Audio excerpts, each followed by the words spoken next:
कल हमने मनोविज्ञान का विकास क्रम पढ़ा और आज की जो क्लास रहेगी वो मनोविज्ञान के लक्ष्यों पे या परिभाषाओं पे रहेगी। तो मुख्य अपन जहाँ से मनोविज्ञान की क्या आती है, परिभाषाएं आती हैं। तो आज का विषय रहेगा मनोविज्ञान की परिभाषाएं।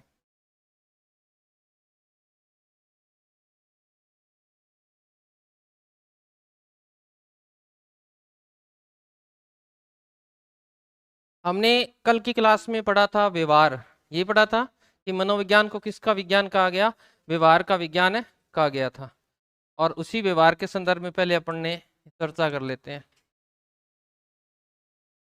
व्यवहार के संबंध में हमने कल की क्लास में बात की थी कि Alice Crow and Bellis Crow ने एक परिभाषा दी थी कि व्यवहार के तीन पक्ष होते हैं।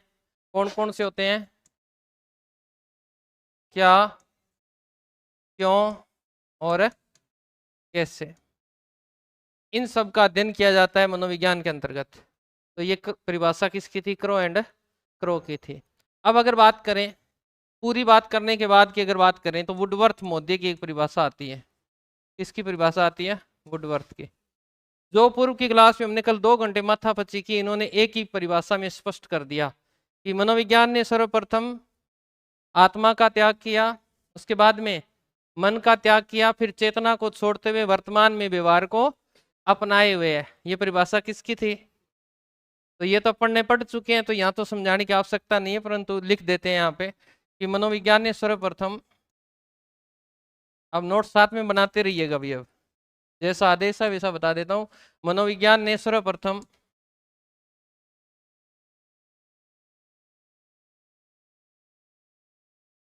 आत्मा को त्यागा, फिर मन को त्यागा, फिर चेतना को छोड़ते हुए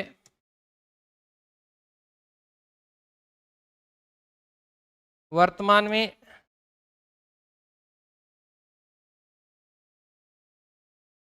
व्यवहार को अपनाए हुए है। अपनाए हुए है। ये परिभाषा वैसे तो सबके याद है, फिर भी कई बार एग्जाम में आ जाती है तो हम भूल जाते हैं, तो भूलना नहीं है। मनोविज्ञान का क्या समझा दिया यहाँ पे? अर्थ, और अर्थ से याद रखना है वुड। बस मनोविज्ञान का क्या समझा दिया? अर्थ, और अर्थ से याद रखना है वुड वर्थ। तो ये परिभाषा आपको इस तरह से याद रखनी है। इन्हीं मोद्य की दूसरी परिभाषा है वुडवर्थ की। ये कहते हैं व्यवहार से, व्यवहार के तीन पक्षों, हाँ लिख लो साथ साथ में, कल वाला तो अब नहीं लिखवा पाएंगे। कल मेरे को बताया नहीं था, दिशा निर्देश नहीं था, आज है तो मैं वैसे ही करवा रहा हूँ। हाँ कर लेना, ऐप पे कर लेना, यूट्यूब पे पढ़िए, कहीं से कर लेना, यूट्यूब पे भी तो है क्लास वो। व्यवहार के तीन पक्षों, तीनों पक्षों। अब तीन पक्ष कौन कौन से होते हैं बता दीजिएगा। तीन पक्ष, सबसे पहले संज्ञानात्मक पक्ष, भाव पक्ष और क्रियात्मक पक्ष। तो इसको अपन नंबर 1 लगा के लिखते हैं। कौन सा? संज्ञानात्मक पक्ष। संज्ञानात्मक पक्ष। और संज्ञानात्मक पक्ष में क्या क्या चीजें आती हैं बताना थोड़ा सा। संज्ञानात्मक पक्ष में कौन कौन सी चीजें आती हैं? अरे तुम लोग जो सोचते हो ना, चिंतन, ठीक है, चिंतन, तर्क वितर्क, ये टॉपिक लगते हैं आपके। तर्क वितर्क, समस्या समाधान, समस्या समाधान, बुद्धि आदि, ये चीजें किसके अंतर्गत आती हैं? संज्ञानात्मक। ओके, लिख लिया होगा आपने।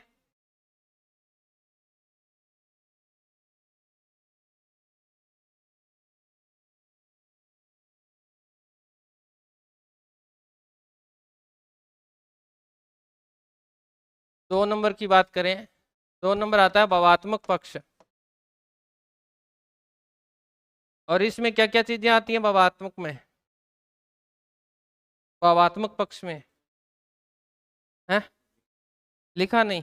चलो बैक कर देंगे, पहले तीनों क्लियर तो कर लें।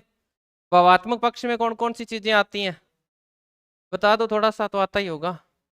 अरे तुम जो लोग रोते हो ना, वो प्रेम, क्रोध, ईर्ष्या, ठीक है, जितना भी आप कह सकते हो अरे सीधी सी बात है, भाववाचक संज्ञा तो जानते हो ना, जिन चीजों को हम हाथ लगाकर नहीं देख सकते, सिर्फ क्या कर सकते हैं, महसूस कर सकते हैं, ये अमूर्त होती हैं, बस वही है। वो सारी क्या है, भावात्मक पक्ष में है। कभी किसी ने देखा है प्रेम कैसा होता है? हाथ लगा के देखना कभी प्रेम के, बड़ा नरम नरम सा होता है ना। क्रोध कैसा होता है, बड़े कांटे होते हैं, देखा है ना। बस वही है, तो किसी ने नहीं देखा, ये अमूर्त वस्तुएं हैं। नंबर 3 की बात करें, और नंबर 3 में आता है क्रियात्मक पक्ष। और क्रियात्मक पक्ष की बात करें तो इसमें कौन सा आ जाएगा, जिसमें किया जाता है। क्रिया किससे बनी है, कर, और कर का अर्थ होता है हाथ, यानी हाथ से क्या क्या काम किए जाते हैं, पढ़ना, लिखना, सॉरी पढ़ना नहीं आएगा, लिखना, दौड़ना, शरीर जहाँ एक्टिव रहता है, ठीक है, बैठना आदि। तो कहते गुरु जी कूदना फिर इसी में आ जाएगा, तैरना इसी में आ जाएगा। ओके, तो ये क्रियात्मक पक्ष है। अब जो चीज आपकी रहेगी वो नोट कर लो, जल्दी नोट करने का प्रयास करेंगे, साथ साथ लिख लिया करो, कहीं दिक्कत नहीं है।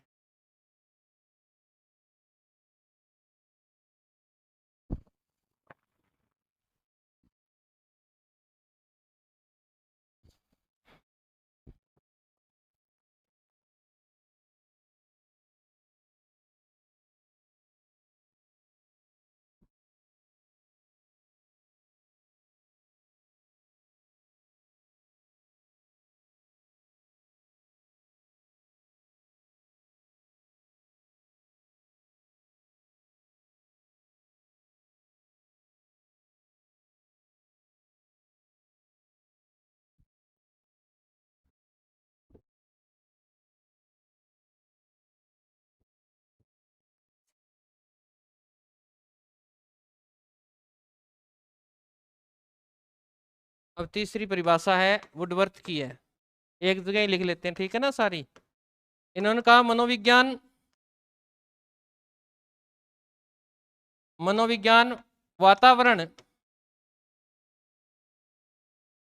के संपर्क, वातावरण के संपर्क से होने वाले मानव व्यवहार का, होने वाले मानव व्यवहार का अध्ययन है।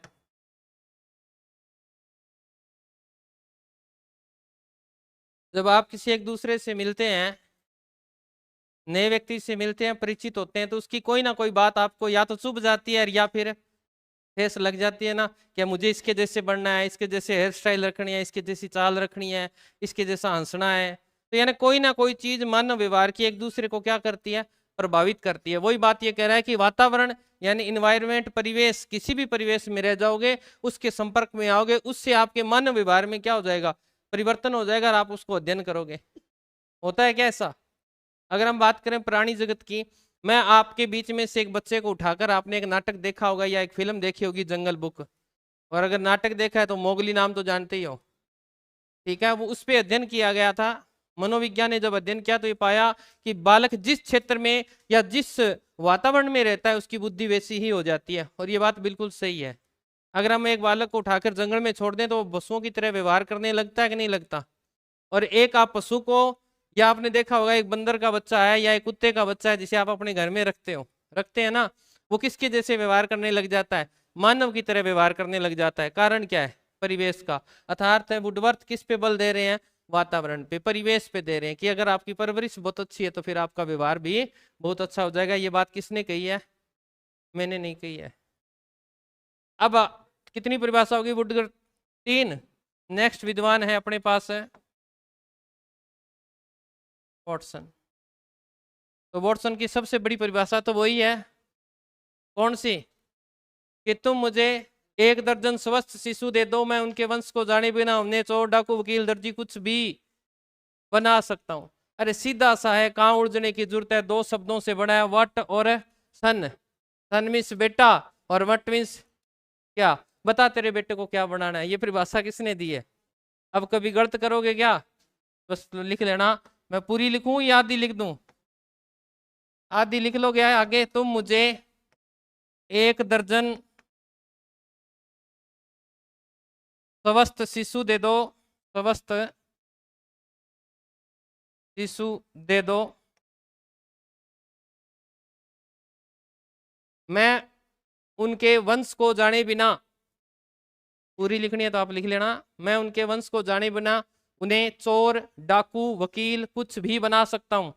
अर्थात कहने का भाव क्या है, किसका योगदान है, परिवेश का है क्या, यानी वातावरण का है, परिवेश का है, वातावरण का। तो वातावरण पे कौन बल दे रहा है, वॉटसन। वुडवर्थ भी किस पे दे रहा है ना, परिवेश पे दे रहा है। तो ये बात ध्यान रखनी है। तो पहली परिभाषा ये है, और इसके अंदर ही इसकी डेफिनेशन जब आ जाए तो सोच लेना इसका उत्तर भी इसी के अंदर है। अब देखते हैं, पहली एक हो गई, दूसरी इन्होंने कहा मनोविज्ञान, मनोविज्ञान व्यवहार का धनात्मक विज्ञान है। कौन सा विज्ञान है, धनात्मक विज्ञान है। अब मैं यही, दूसरी होगी, तीसरी मनोविज्ञान व्यवहार का कौन सा, शुद्ध विज्ञान है। ये भी किसकी परिभाषा है, और ये चौथी परिभाषा मनोविज्ञान व्यवहार का निश्चित विज्ञान है। ये परिभाषा भी किसकी है, कुछ याद नहीं करना, सिर्फ एक नाम याद रखना है, वॉटसन। और आपके दिमाग में जो कचरा है वो का वो यही आएगा अपने आप ही, ठीक है। वॉशिंग पाउडर निरमा चल रहा है, ये सोच लेना। देखो कैसे, व्यवहार का कौन सा विज्ञान है, धनात्मक है, ऋणात्मक नहीं है, कौन सा है, धनात्मक। और धन कौन लेके आता है, सन लेके आता है, बेटा होता है वही तो धन लेके आता है। यही तो हमारी समाज की दकियानुसी बातें हैं, जो पुरानी बातें, कि बेटी जब शादी करते हैं तो बेटी के तो धन लगता है, फिर लेके कौन आता है, तो बेटा ही कमाता है। और बेटा ही जब बहू लेके आता है तो धन भी लेके आता है। हम दहेज प्रथा के खिलाफ हैं, ठीक है। सभी पात्र और घटनाएं काल्पनिक हैं, इनका वास्तविक जीवन से कोई संबंध नहीं है। हमारा उद्देश्य सिर्फ आपको याद कराना है, किसी की भावना को ठेस पहुंचाना नहीं है। तो ध्यान रखना, ट्रिक से याद करवा रहा हूं। धन कौन लेके आएगा, सन लेके आएगा, तो परिभाषा किसकी होगी, याद रह जाएगी। निश्चित विज्ञान है, देखा होगा हम एक क्षेत्र में बहुत आगे बढ़ चुके हैं, किसमें, जनसंख्या में, है ना। और ये कोरोना काल तो जनसंख्या का काल था हमारे लिए, रिजल्ट बहुत आए इसमें। तो निश्चित विज्ञान किस प्रकार याद करें, पहले देखो 5-6 लड़कियां हो जाया करती थी, आज एक लड़की पे दिल दाबजे नहीं करा रहा हूँ, बहुत है, एक छोरी हुआ छोरो है, एक ही बात है, पहले नहीं था। आप देख लो आपकी बुआ कितनी है ना, परिवार में आस पर चारों तरफ देखना 4-4 5-5 बुआएं हैं हमारे, है ना, बहनें हैं। और उसके बाद में पुत्र की प्राप्ति हुई, यानी कब तक निश्चित नहीं होते थे, जब तक सन नहीं हो जाता था, लड़का नहीं हो जाता था, तब तक निश्चित नहीं होते थे। तो याद रह जाएगा, निश्चित कब होते थे, जब सन आ जाता था, वॉटसन, याद रह जाएगा। अब आ गया शुद्ध, मनोविज्ञान को व्यवहार का, शुद्ध विज्ञान का। अरे लड़के हमेशा ही शुद्ध होते हैं कि नहीं होते हैं, कभी लड़के मुंह के ऊपर लगाते हैं कोई क्रीम वगैरह, सुंदर होते हैं ना, शुद्ध हैं, कहाँ आवश्यकता है कि नहीं है। तो जो चीज शुद्ध है वो शुद्ध है, कहाँ उसमें कोई दिक्कत नहीं है ना। तो ये बात भी आप ध्यान रखोगी, लड़के क्या होते हैं, शुद्ध होते हैं। हर साल में 365 दिन मंदिर जा सकते हैं, परंतु लड़कियां 365 दिन मंदिर नहीं जा सकती, ये समझने की बात है, समझ जाना, ठीक है। तो ये सारी बातें किसकी हैं, वॉटसन के। तो शुद्ध कौन है, सन। अब बताओ चारों परिभाषाएं याद हुई कि नहीं हुई, किस शब्द से याद हुई, वॉटसन। और सन आते ही सारी याद होनी चाहिए, क्या बना दूं, शुद्ध है, धन है और निश्चित है। ये लो, हुई कि नहीं हुई, लिख लिया आपने, पक्का। चलिए नहीं लिखे तो लिख लो। चल नेक्स्ट चलते हैं अपन, के बाद में वैसे शुद्ध विज्ञान कहने वाले समर्थकों में अलग एक और भी था कि मनोविज्ञान व्यवहार का शुद्ध विज्ञान है। स्टर्न ने भी कहा था। किसने कहा था? स्टर्न ने इनका सहयोग दिया था। किसका? वॉटसन का। तो हो सकता है वहां वॉटसन न दे के आपको स्टर्न दे दे तो स्टर्न उत्तर कर देना उसका, परंतु पहली बात तो वॉटसन ही देगा, आज तक वॉटसन ही आया, परंतु समर्थक हैं ये, तो ये बात आप ध्यान रखेंगे। उसके बाद में हम बात करें मैकडूगल के कि मनोविज्ञान आचरण और व्यवहार का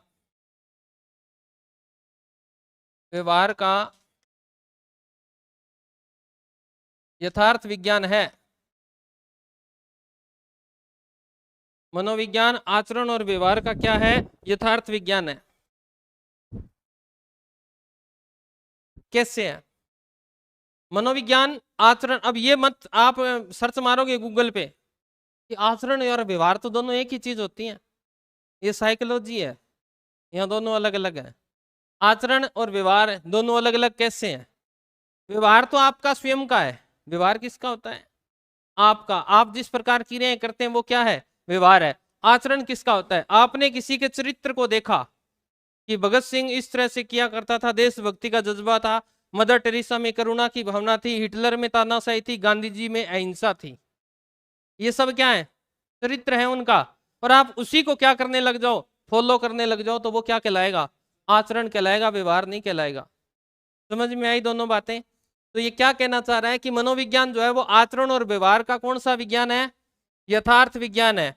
कि आपने किसी के चरित्र को देखा और आपने उसी के अनुसार कार्य करना प्रारंभ कर दिया, तो वो ही सच्चा विज्ञान है। आपने हकीकत से रूबरू हुए कि इस लाइन में जाने से ये होगा, और आपने बिना सोचे समझे उसी को अपना लिया, उसके चरित्र को अपना लिया, वही क्या है? यथार्थ है। यथार्थ का अर्थ तो समझते हो? रियलिटी, ठीक है, यानी हकीकत, वास्तविकता, सच। अब इसको कैसे याद करें?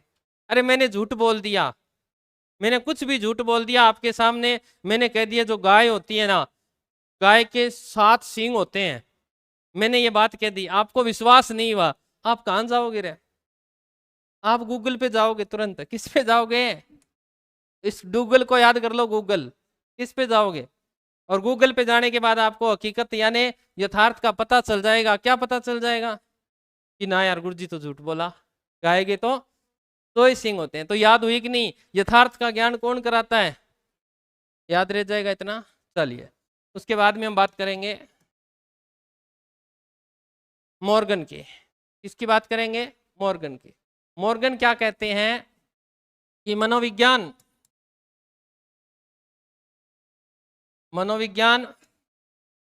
मानव व्यवहार व प्राणी व्यवहार का अध्ययन करता है। अध्ययन करता है। ये मनोविज्ञान मानव व्यवहार व प्राणी व्यवहार का क्या करता है? अध्ययन करता है। किसने कहा है? कहीं आवश्यकता ही नहीं है, इसको तोड़ लो। क्या बोलते हो इसको तुम्हें?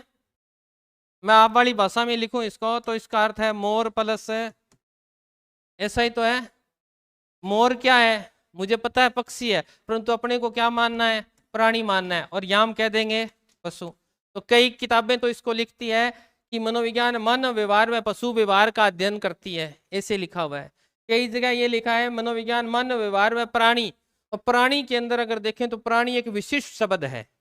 प्राणी में इंसान भी आता है, पशु भी आते हैं, पक्षी भी आते हैं, यानी जो सांस लेते हैं वो सारे आ जाते हैं, इसीलिए प्राणी शब्द लिख दिया। परंतु कई किताबों के अंदर आपको देखने को मिलेगा कि वहां पशु लिखा हुआ है।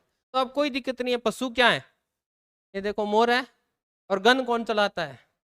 मानव चलाता है। तो मोरगन ने क्या कहा है? मानव और पशु दो ही चीजें याद रखनी। पूरी परिभाषा क्यों रटें? याद रह जाएगी इतनी बातें तो। छोटी छोटी बातें हैं पर है मोटी। और बताओ परिभाषाएं और लिखवाएं का बहुत है। चलिए एक और लिख लेते हैं फिर। केंद्र की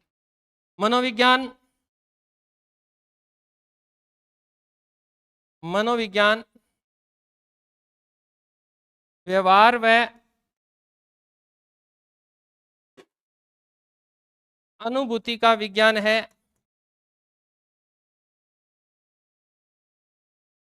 जिसमें जिसमें प्राणियों के व्यवहार का अध्ययन किया जाता है।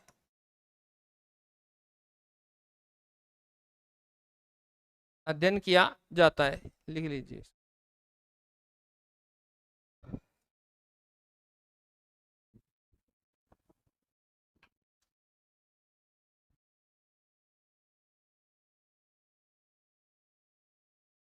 क्या लिखा है? मनोविज्ञान व्यवहार व अनुभूति। अनुभूति की जगह आप ये भी लिख सकते हो अगर आपको याद रहे तो, अनुभव। बात तो एक ही है। अनुभूति किसको होती है? जो व्यक्ति खुद कार्य करता है वही तो अनुभव है, वही तो अनुभूति है।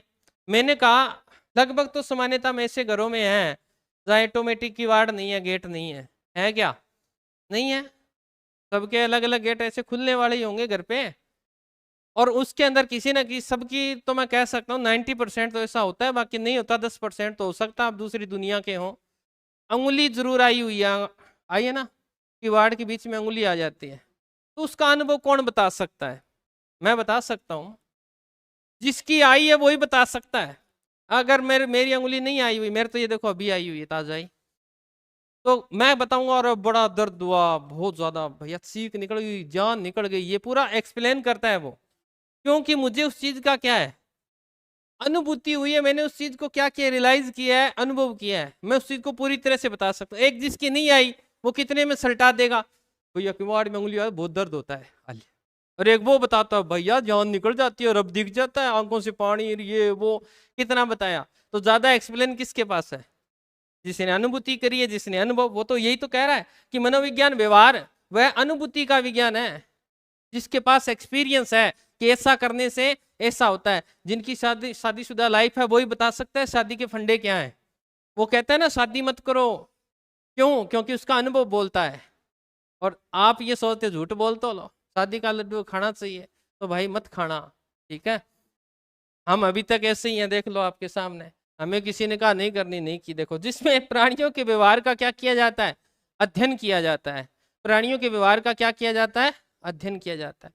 कि इस सिचुएशन, जैसे एक आपने देखा होगा रोने की सिचुएशन आती है, सबका रोने का तरीका क्या है, अलग अलग है ना। कोई चुप चुप रोता है, कोई जोर जोर से रोता है, गले फाड़ फाड़ के रोता है, होता है ना। और हकीकत में रोना कौन सा होता है? हकीकत में रोना वही होता है जिसमें अपनी भावनाएं बाहर निकले, ठीक है। अकेले में बैठ के रो लो सही, और हकीकत में रोना वही है जब सो जाओ तो भी रोना निकलता रहे। और ऐसा आप रोए होंगे कभी ना कभी, नींदों में रोते हो, आता है ना देख लेना, वही क्या है, हकीकत वाला रोना है, बाकी सब मिथ्या है। यहाँ के प्राणी मिथ्या है, ये संसार मिथ्या है, ठीक है। ये बात आपको ध्यान रखनी है, इतना याद रह जाएगा। अब हम एक क्रो एंड क्रो की परिभाषा और याद कर लेते हैं। क्रो एंड क्रो लिख लो इसमें, मनोविज्ञान। अच्छा ये रहेगी गुरुजी, ट्रिक नहीं बताई। अरे ये क्या है, स्किन है ना, और स्किन सबसे ज्यादा क्या करती है, अनुभव करती है, अनुभूति करती है। कैसे? सर्दियों में देखना बाल खड़े हो जाते हैं, गर्मियों में देखना पसीना फेंक देती। सबसे ज्यादा अनुभव किसको होता है? सर्दी किसको लगती है? चमड़ी को लगती है, अपने को थोड़ी लगती है, तो स्किन को लगती है। बस इसे याद रखो, एक शब्द को पकड़ लो, बाद में याद हो जाएगा। आगे करो एंड करो की लिखते हैं, मनोविज्ञान मानव के मानसिक संबंधों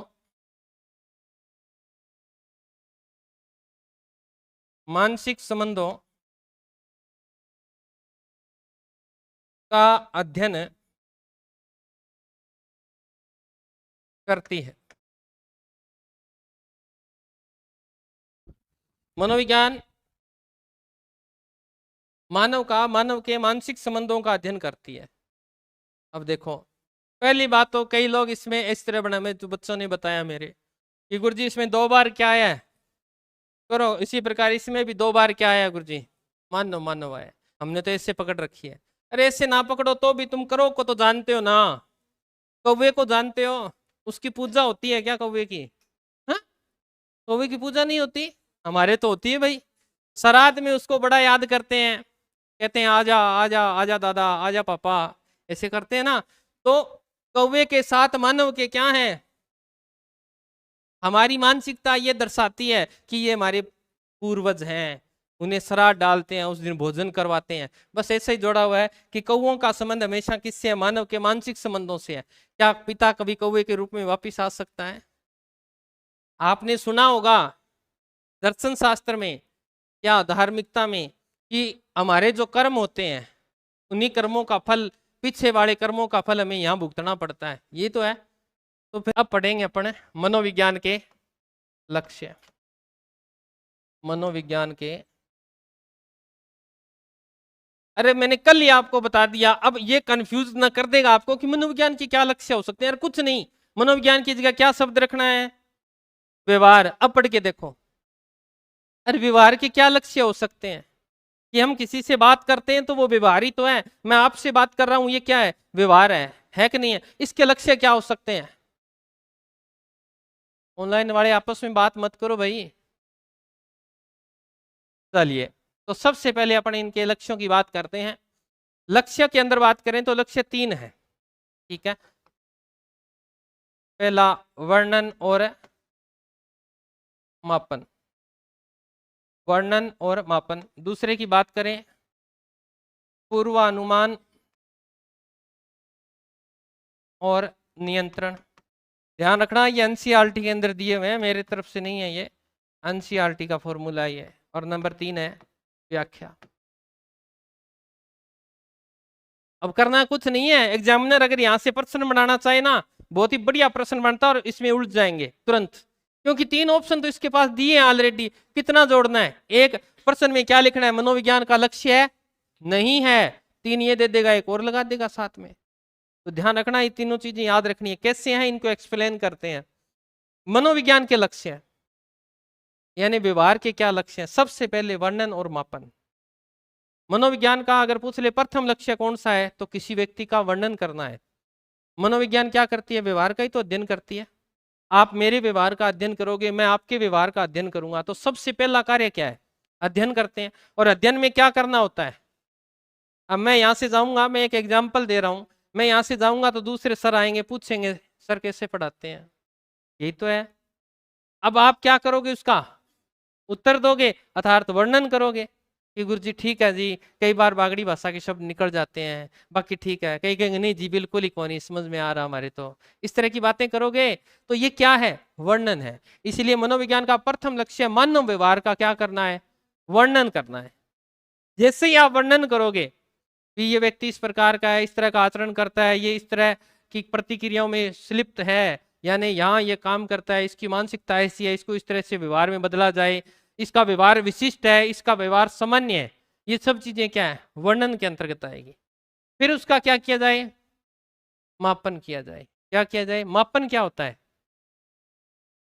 ये मत कह देना मापन हम जानते नहीं जी। मापन मूल्यांकन तो जानते होंगे, मापन क्या होता है, मैं तो सीधा पूछ रहा हूं, मापन और मूल्यांकन 2 चीजें हैं क्या, दोनों एक ही हैं, दोनों अलग अलग हैं? अच्छा, तो कैसे, मापन क्या है,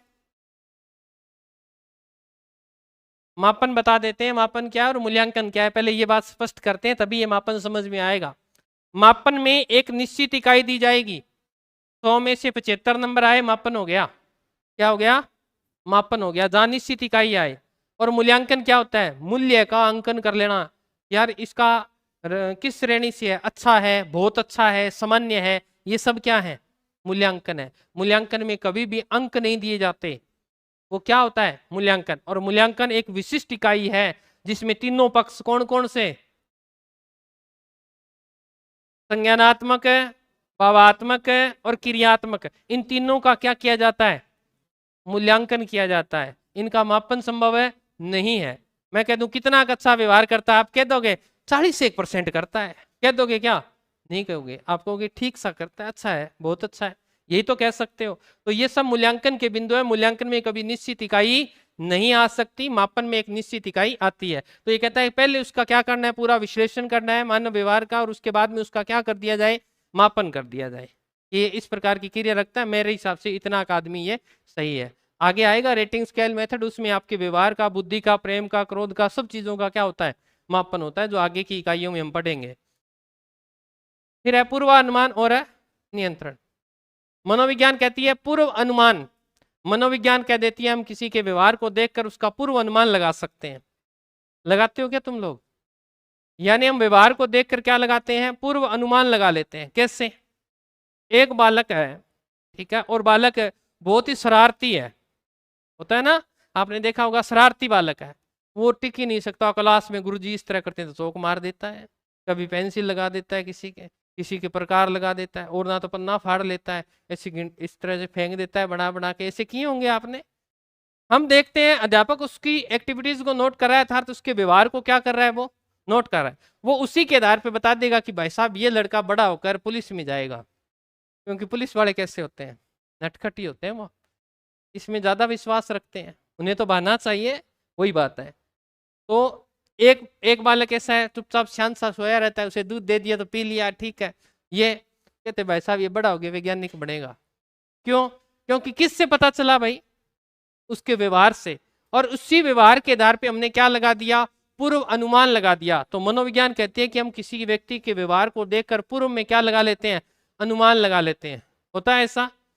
शादी से पहले जब हमारा रिश्ता देखने जाते हैं तो लड़की को देखते हैं, लड़की बड़ी शालीन सी होके आती है कि नहीं आती? नारी शक्ति को नमस्कार है, ऐसे नहीं लेना है, आपने मन पे नहीं लेना है, ऐसे समझा रहा हूँ ताकि याद रह जाए। आती है ऐसे ट्रे लगे कर, ऐसे घूंघट है, आराम से ऐसे चाय जला की जाती है, फिर आराम से मुड़ जाती। कभी उस लड़की का व्यवहार ऐसा था क्या? परंतु उसी दिन उसने वातावरण के अनुसार अपने व्यवहार को क्या कर लिया, ढाल लिया। अब दूसरों के सामने छवि क्या बन के आई, ये लड़की बड़ी सरल स्वभाव की है, बस सर पे दुपट्टा रखती है, और जैसी शादी हो जाती है वही गाय जो पहले गाय थी बाद में शेरनी बन जाती है, दुपट्टे का पता ही नहीं होता कहाँ है, और जो धीरे धीरे चला करती तो वो ऐसे ऐसे चलती है फिर। तो ये क्या है, व्यवहार परिवर्तन है। और वही लड़कों के साथ होता है, जब लड़कों को देखने आते हैं ना, आते हैं तो ये भी अपने व्यवहार में क्या कर लेते हैं, पूर्वानुमान नहीं लगने देते। जो लड़का यहाँ से वो बकरा कटिंग बना के रखते हैं, है ना, यहाँ से निशान से लगाते हैं ना, वो किस लिए हुआ करते थे पहले, कि हमारा पशु ना गम जाए, इसलिए हुआ करते थे। पहले भेड़ें होती थी, ऊंट हुआ करते थे, उनके कट लगाया करते थे ऐसे, ताकि हमारा कोई गुम हो जाए तो उसको। आज भी देख लो तुम, रेवड़ में देख लेना, रेवड़ देखा होगा, कोई गुलाबी रंग का रखता है, कोई भेड़ों की कटिंग पूंछ इस तरह फूल सा बना के रखता है, कोई उसके पीठ के पीछे रखता है, जैसे आप अपनी कटोरा कटिंग ये करवाते हो ना, वो वैसी। वो उस दिन जब देखने आएंगे ना तो इतना शालीन होके आएगा, सब कटिंग, इतनी छोटे छोटे बाल, ठीक है, इतनी इतनी ऊंची पैंट पहनता है, परंतु उस दिन पूरी यहाँ तक होगी सही, यहाँ तक धागा बांधता है पैंट में, परंतु उस दिन धागा नहीं दिखेगा, काले रंग का होता है ना। सब चीजें बदल देगा, व्यवहार में परिवर्तन कर देगा। कारण, क्योंकि उसे अपनी छवि क्या करनी है, स्पष्ट साफ करनी है, कि उसकी आदत, उसके व्यवहार को देखकर क्या ना लगा लिया जाए, पूर्व अनुमान ना लगा लीजिए कि हमारी छोरी यहाँ पे डूब जाएगी, इस लड़के से रिश्ता नहीं करेंगे, ऐसा देखा होगा। तो पहले क्या लगाया जाता है, पूर्व अनुमान लगाया जाता है, और फिर क्या किया जाता है, नियंत्रण। अनुमान लगाने के बाद हमें पता चल गया कि बालक इस प्रकार की असामान्य व्यवहार कर रहा है, क्या कर रहा है, असामान्य व्यवहार कर रहा है, तो उसके असामान्य व्यवहार को क्या किया जाए, कंट्रोल किया जाए, नियंत्रित किया जाए, और उसके व्यवहार को सुधार के क्या कर दिया जाए, उसके व्यवहार को क्या कर लिया जाएगा, नियंत्रित कर लिया जाए। फिर हम करेंगे क्या, व्याख्या। उस व्यक्ति के व्यवहार को पूरा डिटेल से देखेंगे। एक फिल्म आई थी, अगर मैं बार बार उस फिल्म का जिक्र करता हूं, तारे जमीन पे, पूरी की पूरी साइकोलॉजी उसके अंदर है। उस बालक का व्यवहार कैसा था, असामान्य व्यवहार था ना। वो कौन सा बालक था, विशिष्ट बालक था। उसका इलाज किया गया क्या देखा गया, पूरी व्याख्या की गई, व्यवहार को देखा गया, घर पे कैसा व्यवहार करता है, स्कूल में कैसा करता है, कारण क्या रहा, उसके माता पिता उसको क्या करते थे, इग्नोर किया करते थे, बड़े बालक को प्रेम किया करते थे, इस वजह से बालक क्या हो गया, पिछड़ गया। तो क्या की जाती है, व्याख्या।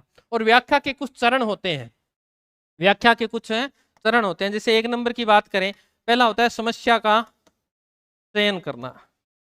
व्याख्या करने में सबसे पहले हमें क्या करना है, समस्या का चयन करना होता है, कि हकीकत में प्रॉब्लम क्या है, उस समस्या को हमने चुन लिया।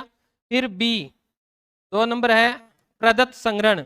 अब गुरुजी ये हिंदी में मत बोलो जी, मैं अंग्रेजी में बता देते हैं। प्रदत्त संग्रहण क्या होता है? Data collection. जो उसके बारे में जितनी जानकारी है उन जानकारियों को क्या कर लो आप? स्टोरेज कर लो। उस डाटा को क्या कर लो? संग्रहण कर लो। तभी तो आप किसी के बारे में बता सकते हो। आप मेरे बारे में क्या बता सकते हो जब तक आपके पास है मेरी कोई जानकारी नहीं होगी? सिर्फ नाम से पता चल जाएगा, परंतु आजकल तो चल जाता है, मल्टीमीडिया का जमाना है ना। चलो ये मनोविज्ञान उस टाइम की बता रहा है भाई। चलो सी 3 नंबर में आएगा निष्कर्ष निकालना। जब आपके पास पूरा डाटा आ जाएगा तो आप क्या कर सकते हो? निष्कर्ष निकाल सकते हो। निष्कर्ष निकाल सकते हो ना। और उसके बाद में जब निष्कर्ष निकल जाए तो फिर पुनः निरीक्षण करें निष्कर्ष निकालना।